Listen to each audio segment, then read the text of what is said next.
много неща станаха през последните няколко години и се радвам да поговори за тях. I just want to start out by saying that I'm no more qualified than any other activist from the United States. I just happen to be traveling in Bulgaria at the time right now. Искам да отбележа от самото начало, че не съм по-квалифициран от който да е било друг активист в Съединените щати. Тук ще говоря по единствената причина, че пътувам по света и съм се оказал тук в този момент. And I encourage everyone to do independent research if they're interested, and after this talk I will give a number of resources that people can look at to find out more information. И също така искам да ви насърча, нали, след този разговор, ако се интересуват от тези въпроси, за които говоря, да сами да направите проучване на интернет. Аз ще дам доста ресурси след лекцията. I think it's important to say before I start talking about activism in the United States that I think it's important to give some statistics about the prison system in the United States. Преди да започна да говоря за активизма в щатите, бих искал да дам някои статистики около затворническата система в щатите. So around 1 in every 125 people in the United States are in prison right now, and also 1 in about 25 black males are in prison, 1 in 65 Hispanic males are in prison. Един на всеки 125 хиляди души в щатите в затвор, един на всеки 25 хиляди души, ако е черен, е в затвор, и един на всеки 65 хиляди, ако е латинос, е в затвор. Crimes that are committed by people of color are often punished in a much more severe way than crimes committed by white people in the United States. Престъпления, които са извършени от хора, които не са бели, са наказвани с пъти повече, отколкото от хора, които са бели. This is a symptom of a system that's extremely racist, and slavery hasn't really ended in the United States. It's only changed its appearance in a lot of ways. Това е система, която е дълбоко расистка в основата си. Робството като че ли никога не е свършило въобще, само е сменило проявите си. Even though the government throws thousands of people in jail every year for activism, many of those people get out and they don't spend very much time in prison. However, there are many people who every year are criminalized not by choice but by their very existence. Макар че хиляди хора, които са активисти и всяка година биват хвърлени в затворите, те обикновено не стоят много време в затворите. А от друга страна има много хора, става въпрос за светните, които биват криминализирани не дори защото са извършили някакви престъпления, а заради тяхната раса. So with that, I guess I'll begin talking about what's been happening so far with activism, and every once in a while I'll talk about what the federal, state and local governments have been doing to repress that. И с това введение ще започна да говоря по-конкретно сега за активистите и какво прави федералното правителство, за да потиска тяхните изяви. The biggest thing so far has been, or recently has been Occupy Wall Street, Occupy all the various localities. This began in September of 2011. Най-голямото движение, най-голямото явление все още окупира Уолл Стрит и окупира и, нали, всеки други градове и щатите, което... Окланд, това е важно също. Да, Окланд. Did you say Oakland? Did you say Oakland? Oakland, yeah, different localities. It originated with a number of writers from Adbusters, as well as various other activists such as David Graeber. The original point of it was to bring a spotlight to economic inequality, greed, and corruption. Движението започна с писатели от списанието Adbusters, канадското списание Adbusters, също така с някои активисти като Дейвид Грейбър, които дадоха начало на движението през септември месец 2011 година.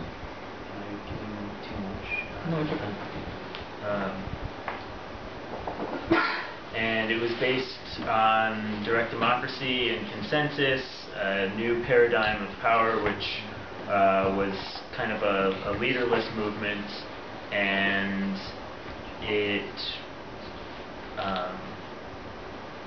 there were no, it was horizontalism basically, and това беше движение, което беше базирано на основните принципи на пряката демокрация, взимането на решение с консенсус. По принцип това е движение без лидери и хоризонтализмът е основен принцип. It was surprisingly popular and it spread all over the country to hundreds of different cities and then spread all over the world. It was based mostly on the May 15th, is the 15th, right? Movement from Spain, and that was publicized a lot, but mostly what people noticed, what people thought about was the Arab Spring in the Middle East and North Africa. Движението получи неочаквано бързо разпространение и разрастване, първо в щатите, а след това в целия свят, но само по себе си то също е вдъхновено от други движения, най-вече от движението 15 май в Испания, също така и от арабската пролет. So, within for the first week, there was almost no media coverage, and it went almost immediately from kind of a media blackout to an explosion on the television of coverage of it. В първата една седмица нямаше никакво отразяване в медията, а след това събитието почти експлодира в медията. Това е интересен случай, когато от пълно медийно затъмняване се мина към много по-широко разпространение в медията. It changed the national dialogue. There were much more things being talked about as far as economic inequality in the United States shortly after and during Occupy, which weren't being talked about beforehand. Имаше голяма промяна в диалога в нацията и въпроси, за които преди това не се говореше, започна да се говори много повече.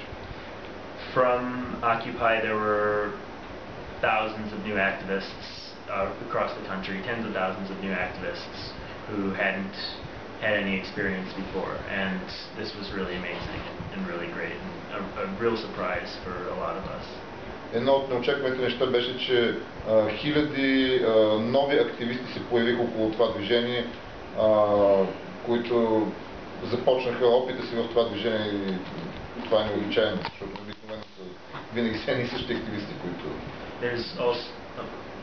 There's also been a major cross-pollination between different activist groups and different people, and by that I mean people have come together, they've been able to trade ideas, tactics, techniques, and work together on a lot of different initiatives. Имаше взаимодействие между най-различни разнопосочни по идеите си групи и движения, които за първи път имаха възможност да работят заедно в това движение.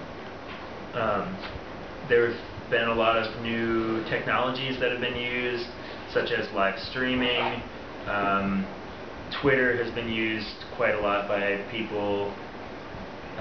Social networking, which I have mixed feelings about, but it's still very important for this movement.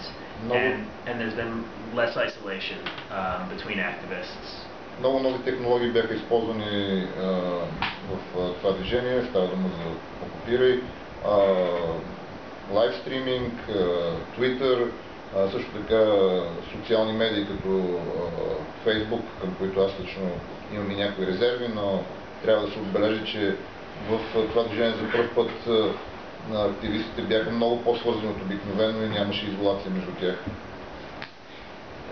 There have been hundreds or maybe thousands of new initiatives across the country.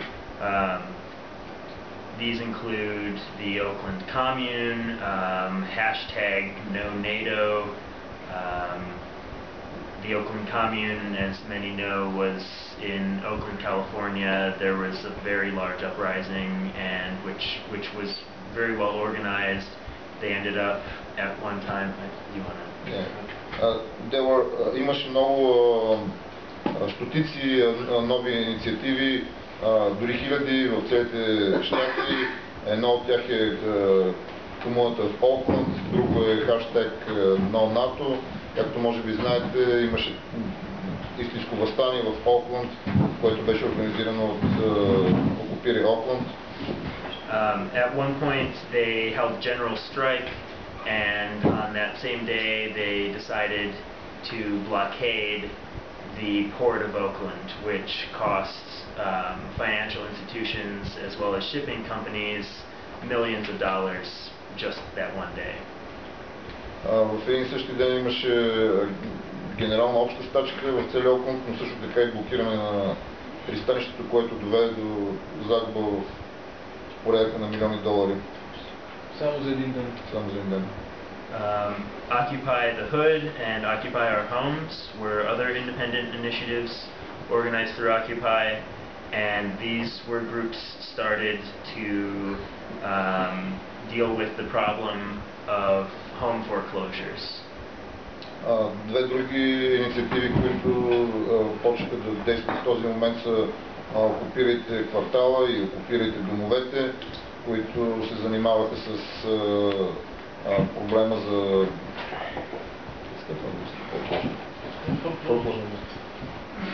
които ще ги затворят да бъдат платени.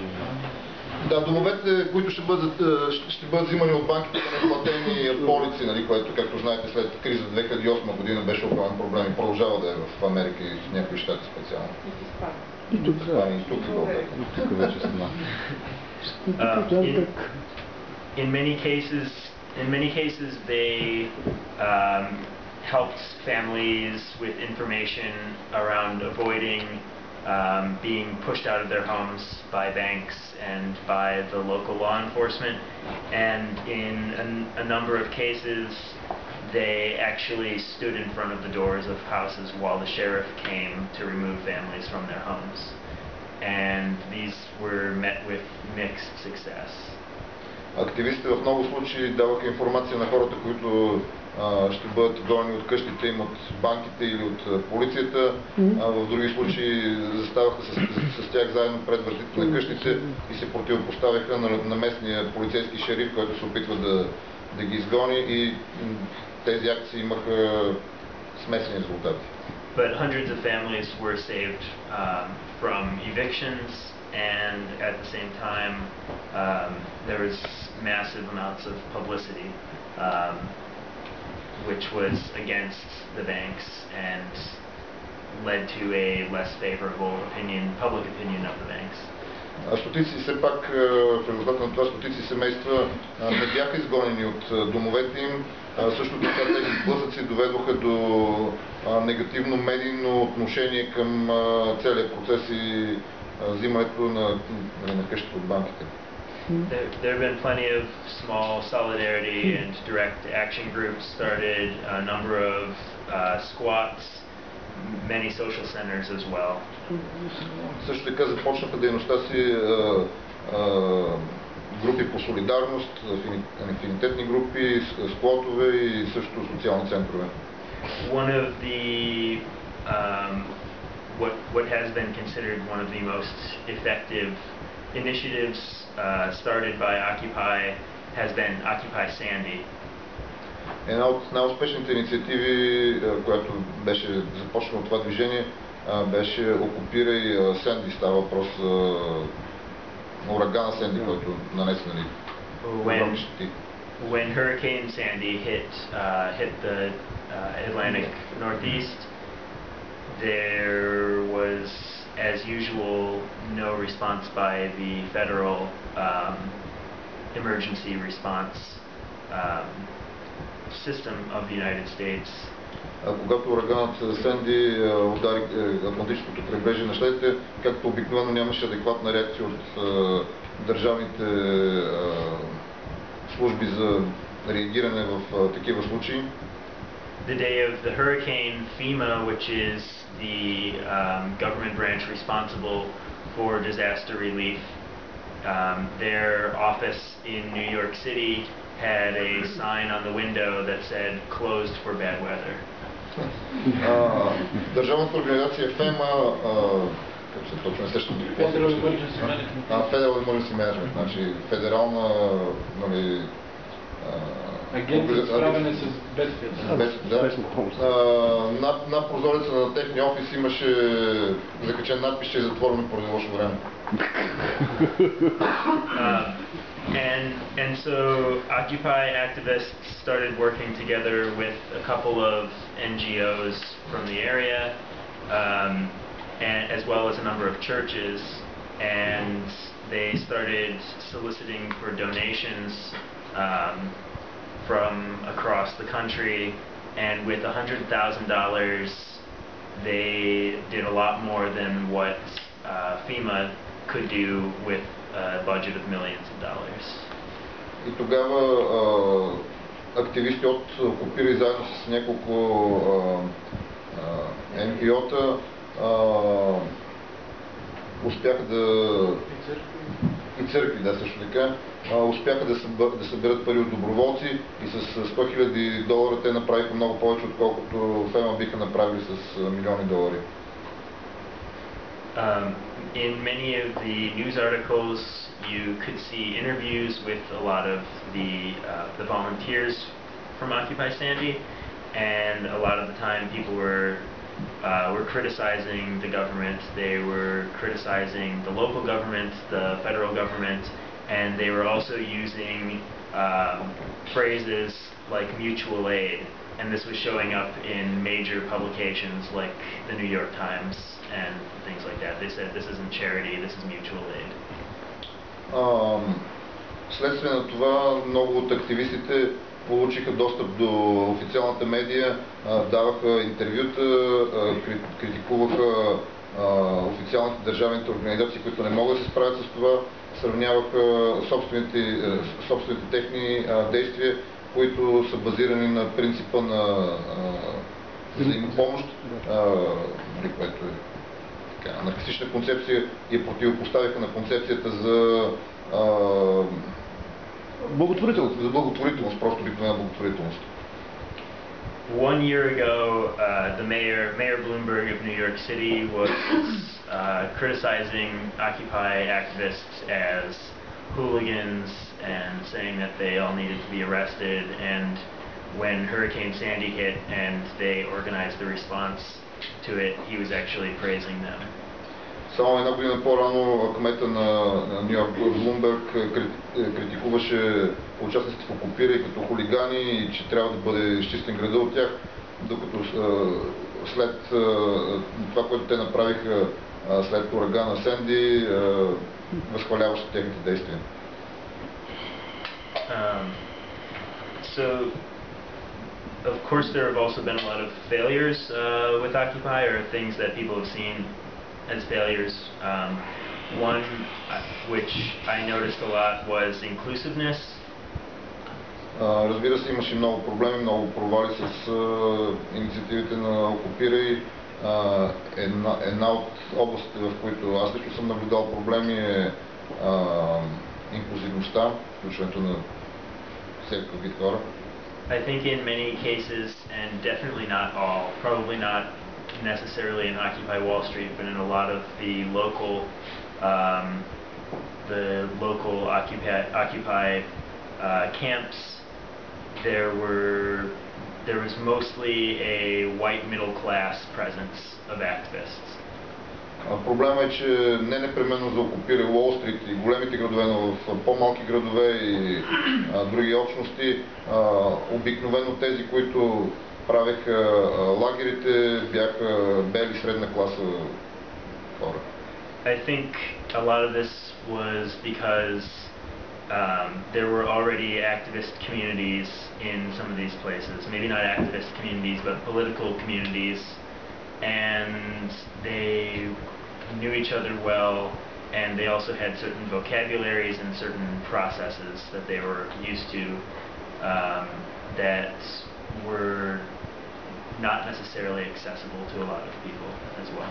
Аз мисля, че една от причините е, че в много от тези градове, където това стана, където доминираха повече белите хора, защото там съществуваха вече структури, активистски структури, които си притежаваха собствен език, собствен начин на общуване, които не бяха непременно достъпни, нали, за други хора, които биха искали да се включат в движението. Another failure that I saw was false consensus, which was basically just voting majority rule with maybe a higher margin of majority. So instead of 51% ruling a vote, it would be 70% or 80%. And it wasn't actually consensus, it was just voting with a higher number needed to win the vote. Друг проблем, който забелязах, е, че проблема с мажоритарния консенсус става въпрос, че решенията се взимаха не с 51% или с пълен консенсус, а с 70-80% от гласувалите. I don't think that that type of voting is necessarily completely wrong, but when it's being called consensus, it drives people away from consensus process and makes them say consensus process doesn't work at all. Look at this. Аз не смятам непременно, че този тип на гласуване е във всеки случай погрешен, но не би трябвало да се нарича консенсус, защото когато го наричат консенсус, много хора се правят, нали, заключението, че ето това е един пример, в който всъщност консенсусът не работи. Another thing that I saw was what I call the occupation fixation, and it was basically when people were evicted from their camps, they would then be obsessed with just regaining a camp and be completely sidetracked from any other initiatives or projects they were working on. Друг проблем, който съм наблюдавал, е тъй наречената фиксация върху самото място на окупиране, вид териториалност, когато дадени хора биваха прогонени от място, където са палатките, където е лагера. След това те фиксираха цялото си внимание, всичките си усилия само от това да могат да се върнат там, вместо да се занимават с други, може би по-важни проблеми в този момент. And that contrasts with what happened in a lot of other places. For instance, in Spain, when the occupations were removed, people said, let's move everything to the neighborhood assemblies and start working on other initiatives. Аз мисля, че това беше така типично по-скоро за щатите този проблем, докато, например, в Испания, при сходни обстоятелства, когато хората бяха прогонени от местата на активизъм, те казаха, нека всички се върнем в кварталните асамблеи и да продължим работата там. But there were plenty of examples where there were successful independent initiatives started after the evictions of the occupations. От друга страна имаше много, нали, успешни случаи, когато дейността и активизъм продължи и след като активистите бяха прогонени от конкретното място, конкретна територия на окупацията. I'm sure plenty of people heard or saw at the time a lot of the police beatings, the arrests, the mass arrests on the Brooklyn Bridge. One day 700 people were arrested by the police for walking in the street. Сигурен съм, че много хора дори тук се чуха тогава за бруталността на полицията, побоищата, които полицаите нанасиха и как само в един ден на Бруклин Бридж бяха арестувани 1700 души. Particularly in New York and Oakland, the police were able to test out a lot of new riot control weapons against protesters. Специално в Ню Йорк и в Оукланд полицията имаха възможност да употребят някои нови оръжия и средства за контролиране на демонстрантите и активистите. This generally it happened regardless of whether somebody decided to break a window or break the law or be violent towards police. Even if people were completely peaceful, there would usually be some sort of violent reaction from the police. Полицията използваше насилие независимо от това какви точно бяха действията на конкретните демонстранти. Няма значение дали някой е хвърлил камък и е счупил прозорец или е бил съвсем мирен по време на протеста. Те прилагат към тях средства на насилие. I need to add to that though that was specifically in Oakland and New York I was talking about. Пак искам да подчертая, че това става въпрос най-вече за Ню Йорк и за Оукланд. In many towns, many cities and towns never saw any violence from the police, although most at least had arrests and beatings on a regular basis. Много други градове, предполагам по-малки градове, всъщност не са имали такива проблеми с насилието на полицията. Насилието на полицията най-вече се проявяваше на места като големите градове, като Ню Йорк и Оукланд, които не знаем. So we had suspicions at the time, but a lot of people just said it was paranoia. But the FBI was cooperating a lot of the time directly with Wall Street and also with a lot of local police departments. По времето, когато ставаха тези неща, нали, някои ми казаха, че ние сме параноични, когато твърдяхме, че FBI работят директно с полицията и с Wall Street срещу активистите. There was a coordinated conference at one point between mayors of dozens of different cities. It was a conference call on the telephone, and this happened just a few days before most of the occupations were evicted in a lot of cities. Имало координирани действия, имало конференции, както сега се оказва, между кметове на различни 18 града, които са говорили помежду си и са взели общи решения за масово изселване на окупиращите от тяхните места на окупация, които са при дадените градове. The federal government ordered terrorist threat watches for a lot of different cities and a lot of different towns. Федералното правителство вдигна антитерористични кодове за много от местата на окупация. And we later learned through documents that were leaked through WikiLeaks that the FBI actually had spies within certain Occupy's agent provocateurs who were basically there to kind of disrupt the organizations. И по-късно ние разбрахме от изтекли документи на WikiLeaks, че всъщност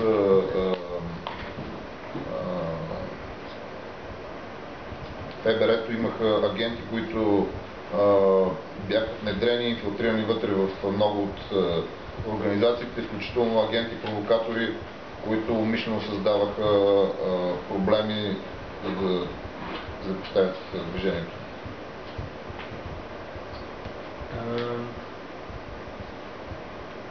Let's see.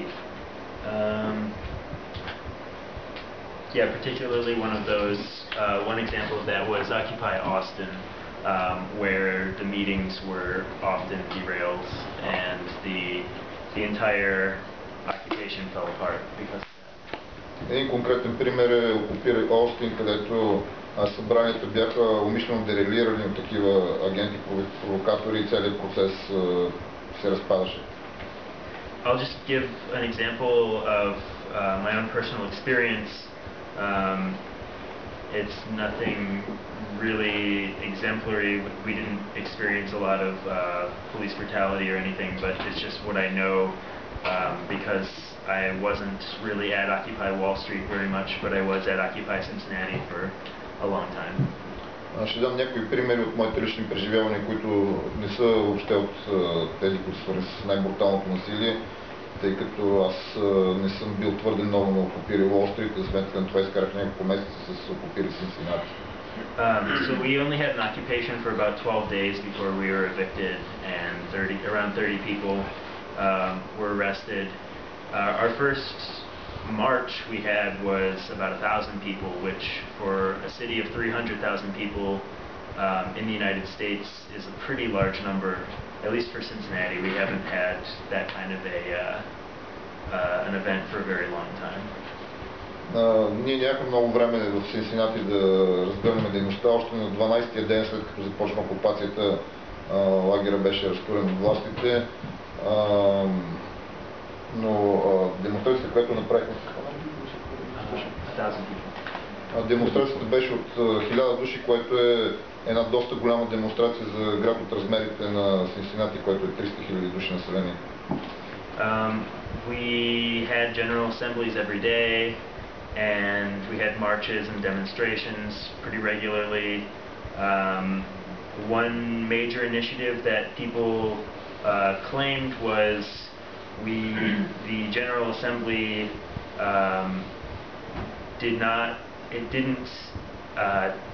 there was an election at the time, and for City Council, and the General Assembly didn't say who to vote for, but they made a list of people not to vote for, and not a single one of those people who had been on the City Council was on the City Council after the election.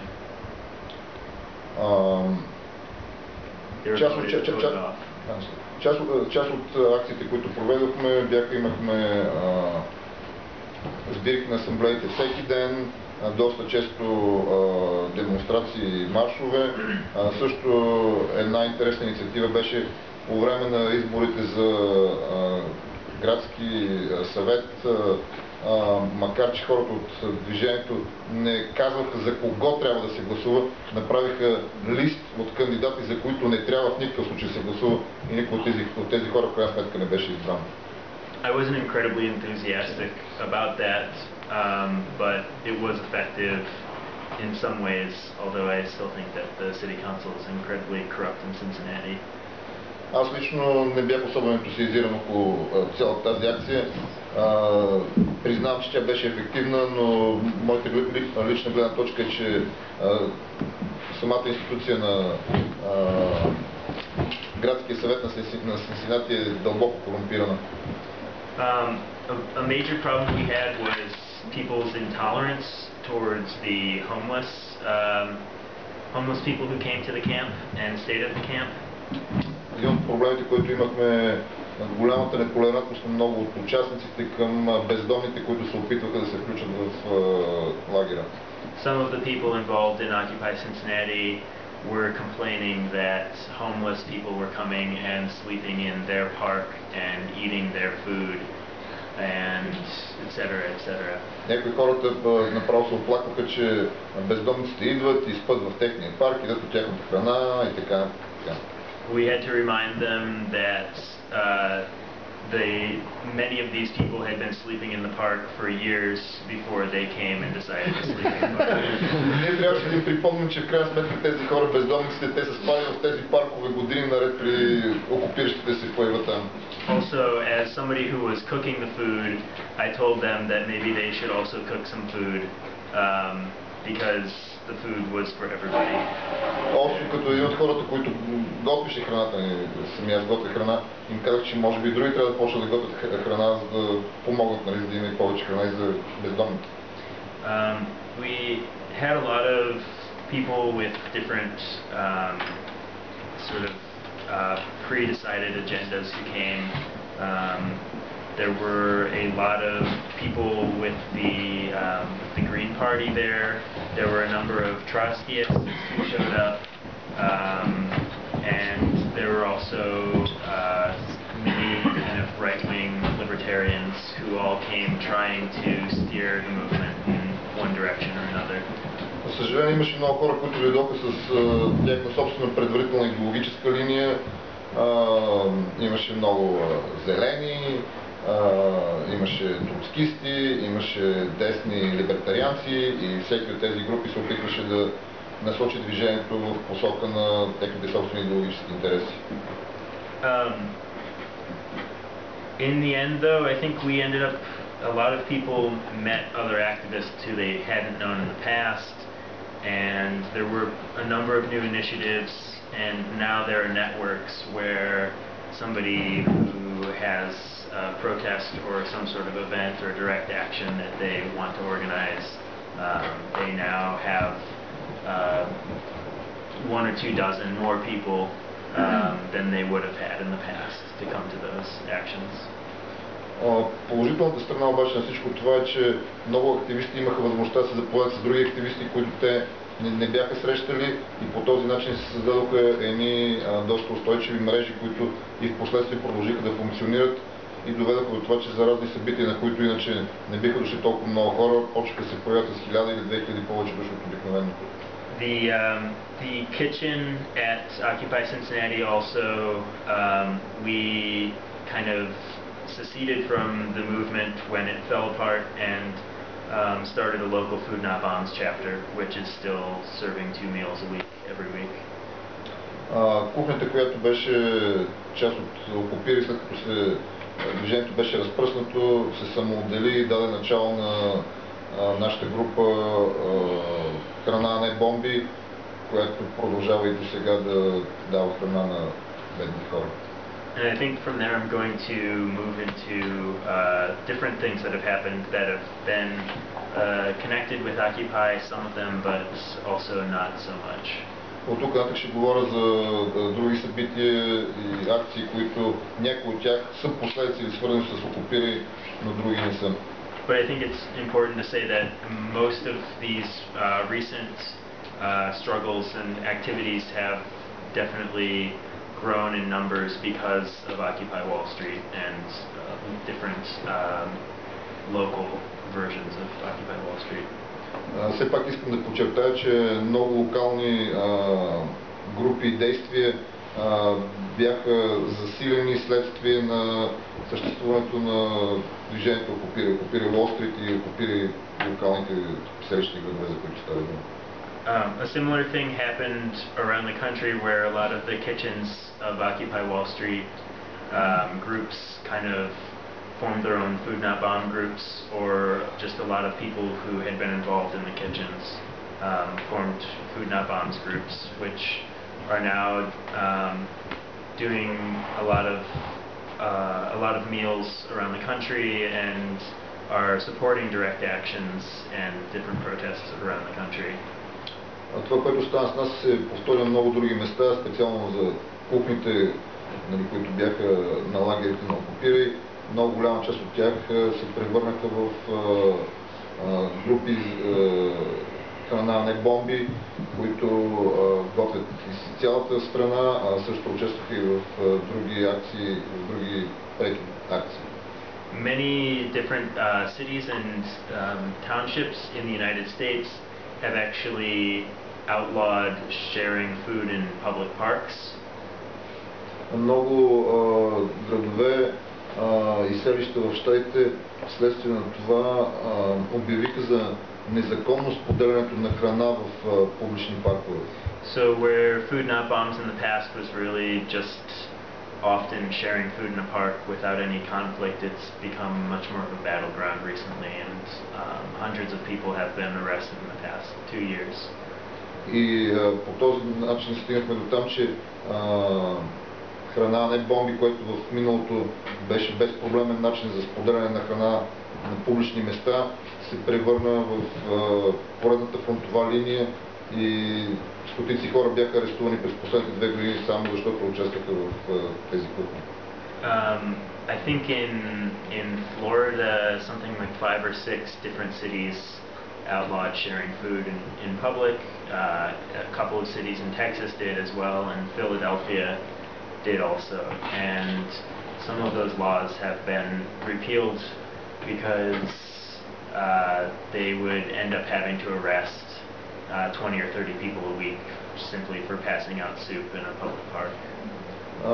Мисля, че в Флорида поне 5-6 града прокараха такива разпоредби, казващи, че е незаконно да се дава храна на публични места, също в Филаделфия, също така в Тексас. Но това до такава степен се превърна в проблем, че някои от тези закони и разпоредби трябваше да бъдат премахнати, тъй като се дадоха твърде много работа за полицията, която трябваше на някои места буквално всеки ден да арестуват 20-30 души само заради престъплението, че раздават безплатна храна. So in some ways, I guess that's sort of been a victory, but at the same time, people have had to really just keep an eye out and to make sure that their local city council hasn't been passing any new laws to outlaw sharing food in public. And I guess a lot of people wouldn't notice unless they actually were doing that on a regular basis. От една страна това може да се разглежда като някаква форма на победа за движението, от друга страна ние съзнаваме, че участниците в тези кухни храна, но не бомби, трябва да бъдат много внимателни и да следят дали не са прокарани някакви нови закони разпоредби от градските съвети, които могат да доведат до бъдещи арести. Last February, a teenager was shot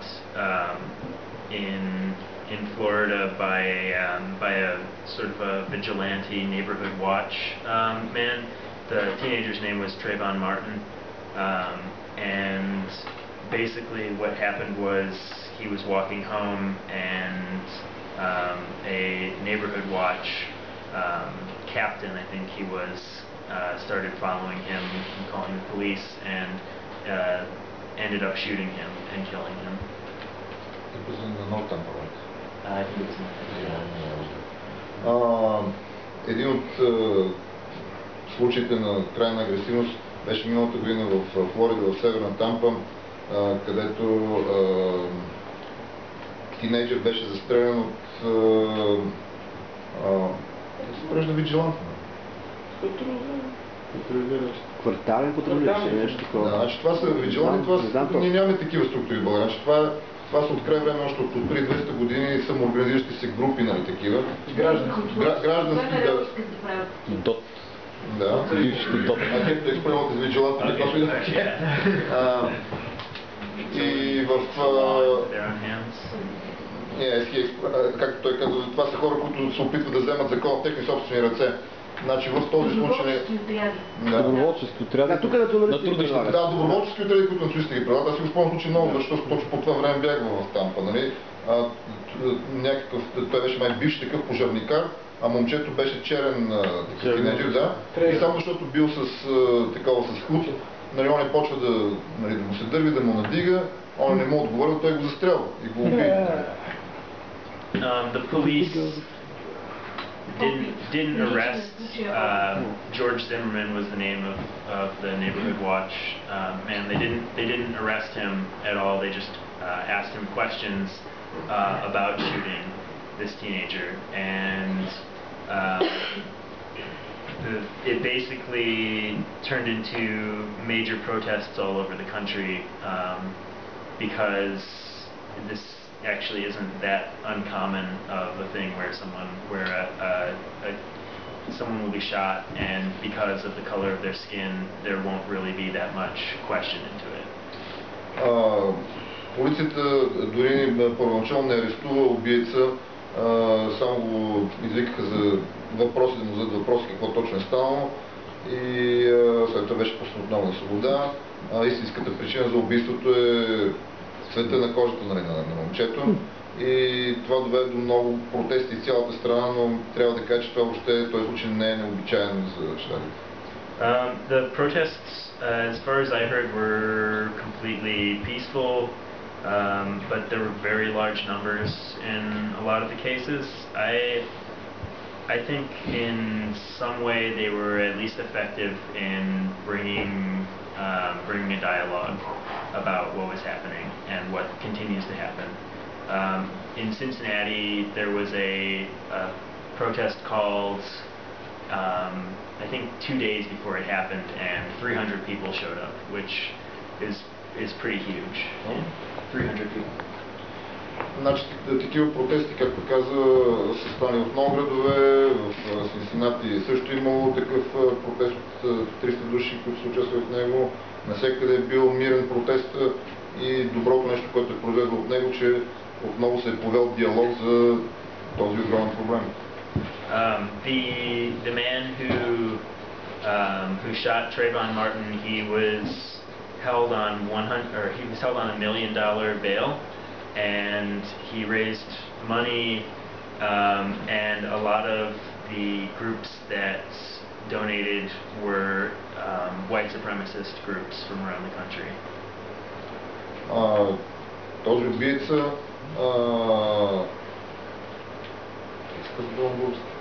Гаранция. беше пуснат под гаранция в размерите на $1 милион. Това е огромно количество пари, което независимо от това, успя да го събере с помощта на негови приятелски групи, много от които бяха крайно десни, бели... На Борсия на бялата... Значи такива групи като Ку Клукс Клан, нали, които са нацисти, ултрарасисти. В целия юг има много такива. Това показва, че този човек те го виждат като герой. Не да съберат $1 милион, си представете какво нещо. I think he has a trial set for June or July of this year. I'm not sure exactly. Има насрочено дело срещу него за юни, през юни или юли тази година.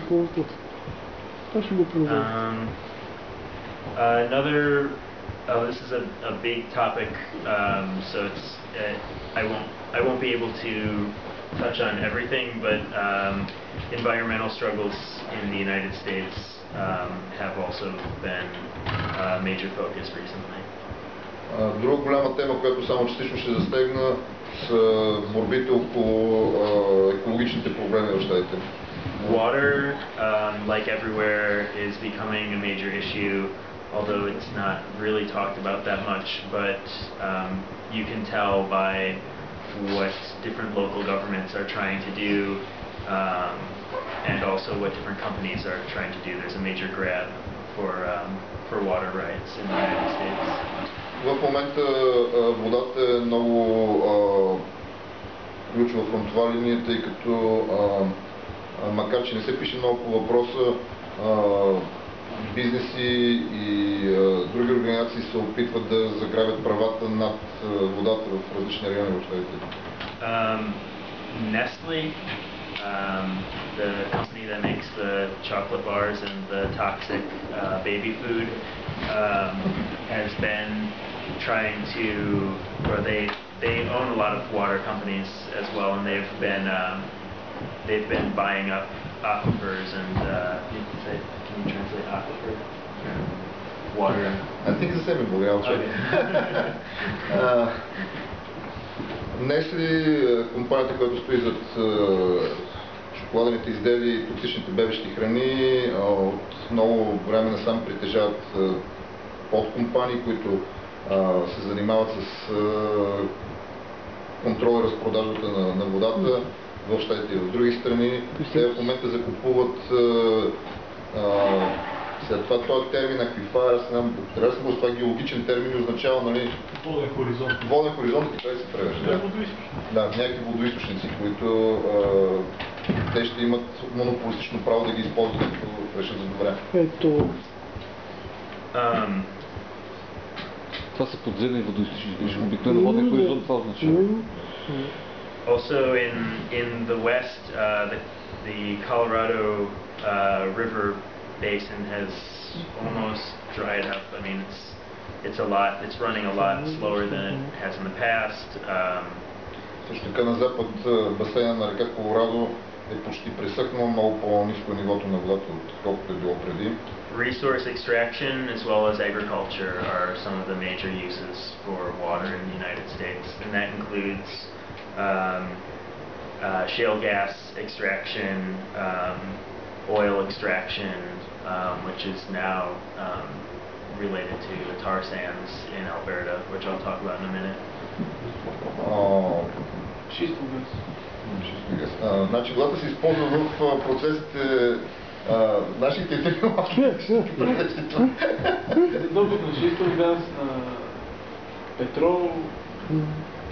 Значи водата е толкова необходима не само да се продава, нали, в пластмасови бутилки за производството и изтръгването на всякакви земни ресурси, нали, както чистов газ, петрол, минната промишленост има нужда от вода е необходима, нали, всички тези случаи. Отново, нали, въпросът кой контролира е ключово важен.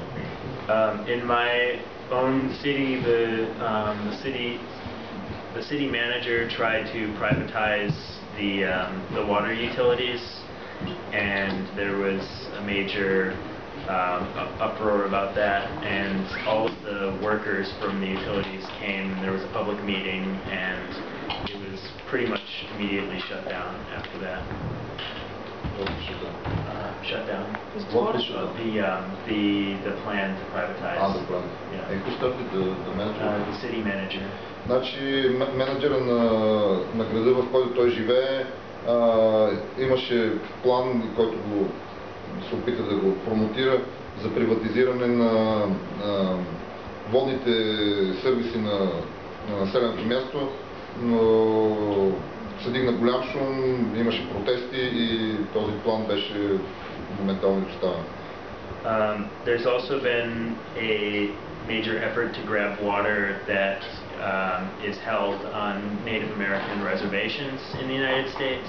Също има много опити за заграбване на вода, която се намира на територията на резерватите на индианците в различни щати. And much of the time the campaigns to stop the privatization of water have mostly been very local campaigns and pretty quiet ones. В повечето случаи кампаниите, акциите за спиране на приватизирането на водата са локални и недобре огласени в цялата страна. One of the most successful movements or campaigns in the environmental movement in the United States has been saving old growth forests in the West. For some reason that ends up getting a lot of money, and big groups like Greenpeace and other groups like that kind of get behind those campaigns, and they end up actually succeeding a lot of the time saving some forests. Old growth forests, so like the 1,000-year-old forests. Yeah. Значи, голям успех има движението и кампанията за спасяването на стари гори, които са по няколкостотин години стари. Поради едни или други причини НПО-тата, които се занимават с това, успяха да получат много пари от Greenpeace, например, и техните акции са твърде успешни. At the Earth First Rendezvous, the activists from the Pacific Northwest, because of this, they usually come and they boast to us and say that back in the West they usually succeed at their campaigns, whereas we in the East don't have that much luck. На една сбирка между активисти, екологични активисти от източното и западното крайбрежие, тези, които са от западното крайбрежие, сбирката е била на земята първо, се хваляха, че те на западното крайбрежие почти винаги са успешни в техните акции, докато ние на изток сме много по-злепти. A major problem that's come up recently has been the shale gas extraction, which people have told me about here. Yeah. Has there been any fracking here? No, there was Okay, it was stopped. Okay. Значи също както тук чувам, че в България са имали такива проблеми, в Щатите също много голям проблем в момента назряваше шистовия газ, добиването на шистов газ. In the United States, it hasn't been stopped in most places. The only state that has made fracking illegal is Vermont, and they don't actually have any natural gas reserves. Не мога обаче да кажа, че има някакви особени аспекти, тъй като единственият щат, в който е забранено в момента добива на шистов газ е Вермонт, в който всъщност няма никакви запаси на шистов газ. So everybody probably knows. Does everybody know what hydrofracking is and for natural gas extraction? Знаете ли какво е Какво е хидрофракинг, който се използва за добив на шистов газ? Някой поне знае. Okay, all right. Because there are a lot of people who Right. react to the movement. Okay. Well, then I don't have to.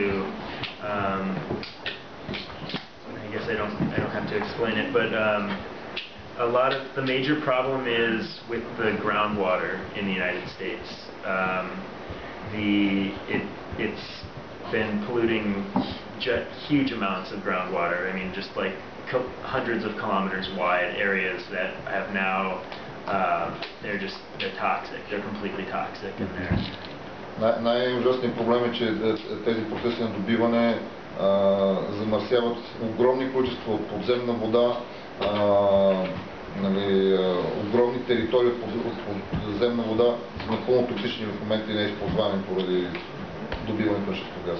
A lot of what happens is somebody's grandfather will have signed away the rights to the minerals underneath their lands. Like 50 years ago, they give a lease to one of the energy companies, and that's how they end up paying the bills.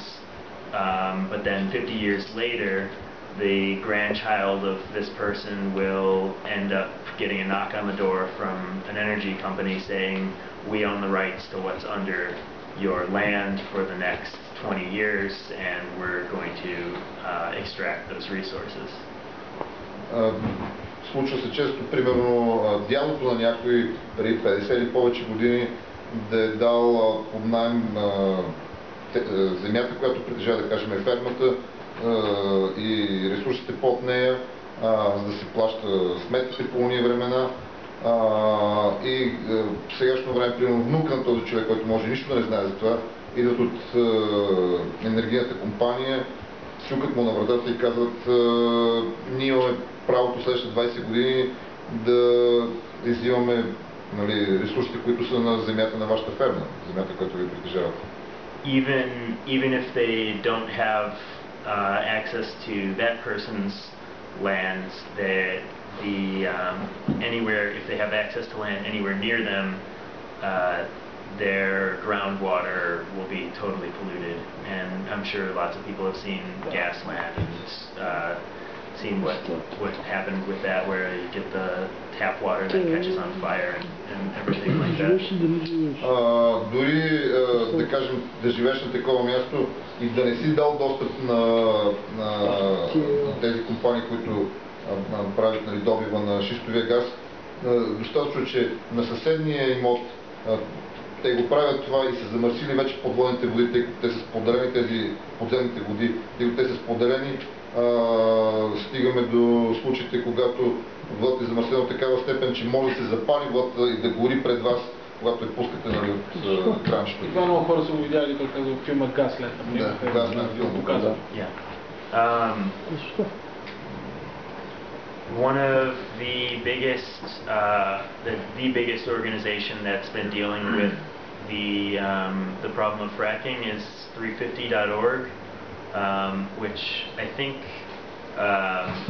they were started kind of as an initiative after Gasland by a lot of the people who worked on that film. They're a major NGO, and they've done some really effective work as far as getting information out about fracking, but their response has been really disappointing, in my opinion. Най-голямата организация, която в момента се занимава с шистовия газ в щатите, е 350.org. Те са постигнали доста големи резултати в огласяването на проблема. Също са въвлечени в направата на филма Гаслен, но от друга страна, лично аз съм разочарован от някои от техните. What is the visual problem? I was just going to say a lot of what they have